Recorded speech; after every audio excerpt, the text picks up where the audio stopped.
America ha detto che è un vostro fans. Chi è del signore? Un signore, un bravissimo giovane di 22 anni, Salvatore di Avella. Salvatore di Avella. Sì, ha detto che si metteva la cuffia.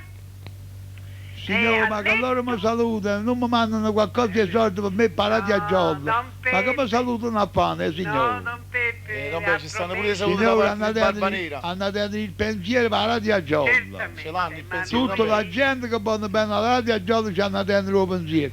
Che loro sentono la radio e salutano, ma che cazzo la sentono a perché salutano a pane, signore? Ma quello Don Peppe che noi... Signore, ma per uscire a me, se tutti quanti la salutassero sulla radio a giorno, già si avesse chiusa. logico. È giusto? Se non facessero come voi, come tanta brava gente come voi, Io non faccio proprio come niente, facessero, cara signora? Per Come carità. facessero? Ha ragione Don Beppe, si Guardate, ha che a ognuno va da su vita solo possibile. Cornuti e merda che non si dove oppure telefonavo oppure risposto. Però paga l'hanno miei chi da morto. Che dite, signore?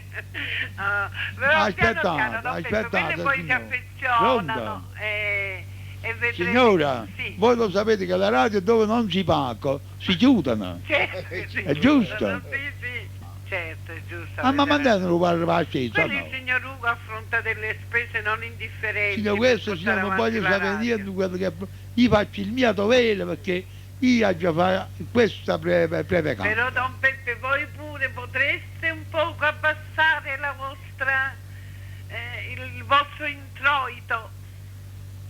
Parlato bene, signor, che è questa parola? Che è questa parola, signore? Non me la fate arrabbiare. Signore, se entrate è una mala parola, siete entrati voi e vostra sorella. No, Don Peppe, aspettate, non nominate mia sorella. No, perché- signore, siete un introito voi e vostra sorella, Quella se è entrate è una mala parola. Ma quella è maschile la parola, introito. E allora voi e vostro marito.